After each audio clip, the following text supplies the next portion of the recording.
वो कौन था जो हुजूर अकरम सल्लल्लाहु अलैहि वसल्लम की पैदाइश से कुछ अरसा पहले हाथियों की फौज लेकर काबा गिराने के लिए मक्के पर हमला आवर हुआ था।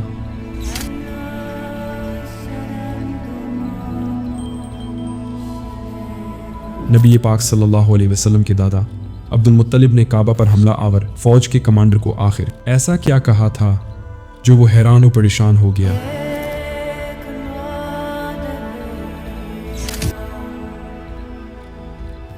ये 525 ईस्वी की बात है, जब मुल्क यमन पर एक यहूदी बादशाह हुकूमत करता था। मशहूर इस्लामी तारीखदान अल्लामा इब्न कसीर ने उसे मुशरिक लिखा है। ये शख्स ईसाइयों से शदीद नफरत करता। मुहद्दिसीन लिखते हैं कि उस शख्स ने यमन के शहर नजरान में एक तवील खंदक खदवा कर उसे आग से भर दिया और 20,000 ईसाइयों को उसमें जिंदा जला दिया। मसीहियों के खून का बदला लेने के लिए हबशा की ईसाई सल्तनत ने कुस्तंतनिया की रूमी हुकूमत के साथ मिलकर यमन पर हमला कर दिया। इस लड़ाई के लिए रोमियों ने बहरी बेड़ा फराहम किया, जबकि मुल्क हबशा की 70,000 फौज यमन के साहिल पर उतरकर यमन पर काबिज हो गई। ये वो दौर था जब रूमी सल्तनत मिस्र और शाम तक फैली हुई थी। इस ज़माने में अरब के ताजरों की हिंदुस्तान और इंडोनेशिया समेत मशरिक की तमाम अहम तिजारती मंडियों पर इजारादारी थी।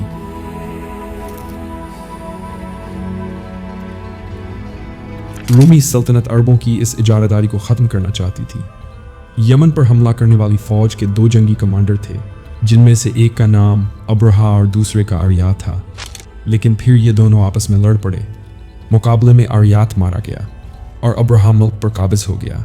ये शख्स रफ्ता रफ्ता यमन का खुद मुख्तार बादशाह बन गया। इसके बाद तारीख़ इंसानी की वही अजीब व गरीब कहानी शुरू हुई, जिसका जिक्र अल्लाह ताला ने कुरान पाक में भी किया है।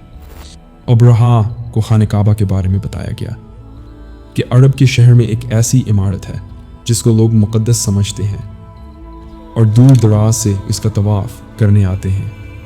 अब्रहा को ये बात बिल्कुल पसंद नहीं आई। अब्रहा चाहता था कि लोग काबा जाने की बजाय यमन की तरफ आएं ताकि तिजारती गुज़रगाहों का मरकज़ यमन बने। इस मकसद के लिए अब्रहा ने यमन के शहर सानाक में सोना चांदी और जवाहरात से एक अज़ीमुश्शान कलीसा बनवाया। ये इस वक्त दुनिया की सबसे खूबसूरत और हसीन इमारत थी। अब्रहा ने लोगों को ज़बरदस्ती मजबूर किया कि वो खाना काबा जाने की बजाय इस कलीसा में इबादत करें। अरबों को जब अब्रहा की इस नापाक जसारत की इतला मिली, बनु किनाना के एक शख्स ने रात की तारीकी में कलीसा के अंदर जाकर उसकी दीवारों और इबादत की जगह पर पेशाब कर दिया। अब्रहा को जब सुबह उसका इल्म हुआ तो वो गुस्से से पागल हो गया और उसने खाना काबा को गिराने का फैसला किया। हबशा से खुसूसी तौर पर ताकतवर तरीन हाथी मंगवाए गए। अब्रहा 60,000 फौज के एक बहुत बड़े लश्कर के साथ बैतुल्लाह शरीफ की जानिब रवाना हुआ। फौजी लश्कर के आगे 12 ताकतवर हाथियों का रिवर था। दरमियान में सबसे ताकतवर तरीन हाथी था जिसका नाम महमूद था। अब्रहा उसी हाथी पर बैठा करता था। अब्रहा का लश्कर बहुत तेजी से आगे बढ़ता जा रहा था।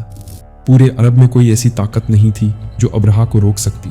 हत्ता कि बैतुल्लाह शरीफ से 8 किलोमीटर दौर मुज़लफ़ा और मीना के दरमियान वादी मुहस्सर पहुंचकर अब्रहा ने पड़ाव डालने का ऐलान कर दिया। वादी मुहस्सर में खेमों का शहर वादा हो गया। एक वसी व अलीज़ खेमे में अब्रहा का शाही तख्त बसा दिया गया। लोग जब फारिग हुए तो उन्होंने देखा कि इतराफ में निहायत खूबसूरत और तवाना ऊँट चल रहे हैं। ये कुरैश मक्का के ऊँट थे। इन लोगों ने तमाम ऊँट अपने कब्जे में ले लिए। उनमें ही 200 ऊँट रसूलुल्लाह सल्लल्लाहु अलैहि वसल्लम के जदी अमजद और रईस कुरैश हज़रत अब्दुल मुत्तलिब के थे। अब्दुल मुत्तलिब जब बातचीत के लिए अब्रहा के दरबार में पहुंचे तो उन्होंने अब्रहा से अपने ऊँटों की वापसी का मुतालबा कर दिया। अब्रहा ने कहा, अजीब बात है, मैं तेरा काबा गिराने आया हूँ और तुम्हें ऊँटों की फ़िक्र पड़ी है। अब्दुल मुत्तलिब ने जवाब दिया, ए यमन के बादशाह, ऊँट मेरे हैं, मुझे इसलिए उनकी फ़िक्र हुई, जबकि काबा जिसका घर है वो खुद उसकी हिफाजत फरमाएगा। अब्रहा ने बड़े तकब्बुर से कहा, ए रईस मक्का, आज तुम्हारा खुदा अपने घर को अब्रहा के हाथों से नहीं बचा सकता। चुनांचे उसने फौरी तौर पर काबे की जानिब मज़ीद आगे बढ़ने का हुक्म दिया। हज़रत अब्दुल मुत्तलिब उसके खेमे से निकलकर फौरी तौर पर खाना काबा तशरीफ़ लाए, जहाँ सब कबीलों के सरदार जमा थे। हज़रत अब्दुल मुत्तलिब ने इन सरदारों के साथ बैतुल्लाह की चौखट पकड़कर दुआएं की। अरब के लोगों का मामूल था कि कि वो मुसीबत के वक्त बैतुल्लाह में रखे 360 बातों को भूलकर हज़रत इब्राहीम अलैहिस्सलाम की अल्लाही को पुकारते और इसी से मदद मांगते थे, और फिर मेहरबान रब उनकी दुआएं कबूल फरमाता और उनकी हाजात पूरी फरमा देता। हज़रत अब्दुल मुत्तलिब को यकीन था कि इस मरतबा भी अल्लाह तबारा अपने घर की हिफाजत फरमाएगा। रबी काबा की हुजूर में दुआ के बाद हज़रत अब्दुल मतलब अपनी कौम के साथ मक्का के मुख्तलिफ पहाड़ों पर चढ़ गए। उबरहा की फ़ौजें काबे की तरफ फाइनल पेशकदमी के लिए तैयार हो चुकी थीं। उबरहा ने लश्कर के सबसे बड़े हाथी पर बैठकर लश्कर की क़यादत करनी थी, लेकिन एन वक्त पर मुसीबत ये हुई कि हाथी ने चलने से इनकार कर दिया। हाथी को बड़े बड़े तीरों से मारा गया, उसकी नाक में लोहे का आंकड़ा डालकर अजियत पहुंचाई गई, लेकिन वो फिर भी उठकर खड़ा न हुआ। अभी ये परेशानी ख़त्म भी ना हुई थी कि अबरहा की फ़ौज को समुंदर की तरफ से आने वाले बेशुमार परिंदों ने घेर लिया। ये अबाबील परिंदों का एक बहुत बड़ा गौल था। वे परिंदे आए और अबरहा के लश्कर पर कंकरियां बरसाने लगे। जिस शख्स पर भी वो पत्थर गिरता उसकी जिस्म को चीरता हुआ निकल जाता। कुरान पाक में उस वाक़े को कुछ इस तरह बयान किया गया है, क्या तुमने न देखा कि तुम्हारे रब ने उन हाथी वालों का क्या हाल किया? इन पर फौज दर फौज परिंदे भेजे जो उन्हें कंकड़ के पत्थरों से मारते थे, तो उन्हें जानवरों के खाए हुए फूसे की तरह कर दिया। सदियों तक अल्हाद के मानने वाले इस वाक़े का मजाक उड़ाते रहे कि आखिर छोटे परिंदे ने पत्थरों से पूरी फौज कैसे तबाह कर दी। हाल ही में अमेरिका समेत दुनिया के कई ममालिक और डिफेंस इंडस्ट्रीज परिंदों की शक्ल के ऐसे ड्रोन्स बना चुके हैं जिनको ऐसे बनाया गया है कि ये ड्रोन देखने में शायद आम परिंदे जैसे नजर आए, लेकिन ये लाखों के मजमे में किसी भी मकसूद इंसान को मार सकते हैं।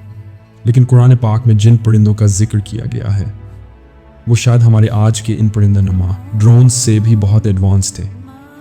जानवरों को जंगों में इस्तेमाल करने की रिवायत सदियों पुरानी है। अमेरिका वियतनाम जंग में चमगादड़ों पर छोटे बम लगाकर जापान की शहरों पर छोड़ता रहा। अमेरिका का मशहूर दिफाई इदारा defence advance research project agency एक ऐसा प्रोजेक्ट पर काम कर रहा है जिसका मकसद ऐसे मकूड़ों की फ़ौज तैयार करना है जो अमरीकी जंगों और अमरीका की ज़रूरी तरक्की में अमरीका की इत्तेहादी बनकर काम करेगी। कुरान पाक में जिन परिंदों ने इब्रा के लश्कर पर हमला किया है वो ऐसे ही तरबियती याफ्ता परिंदे थे जिनको अपने टारगेट और अपने मिशन का अच्छे से पता था। उन परिंदों ने जो पत्थर अबराह के लश्कर पर फेंके वो किसी बायोलॉजिकल हथियार की तरह थे। इमाम इब्न कसीर और अल्लामा महमूद आलूसी ने हज़रत इकरमा से रिवायत बयान की है कि सरजमीन अरब में चीचक का मर्ज इसी साल ज़ाहिर हुआ था। परिंदों के हमले के वक्त इब्रा की फ़ौज एकदम ख़त्म नहीं हुई थी, अगरचे बहुत सारी फ़ौज मकबर मारी गई और बाकी मिंदा फ़ौज में शदीद तरीन चीचक का मर्ज फैल गया। ये मर्ज इतना शदीद था कि इब्राह का जिस्म वापस जाते हुए मुकम्मल घड़सर हो चुका था। सबसे बड़ा सवाल कि ये परिंदे कहाँ से आए थे? इब्राह की फ़ौज पर हमला करने के बाद ये परिंदे कहाँ चले गए? हमारी दुनिया में कोई ऐसा दरवाज़ा था जिसके खुलने पर ये परिंदे हमारी दुनिया में दाखिल हुए और फिर अपना मिशन मुकम्मल करके इसी दरवाजे से वापस चले गए।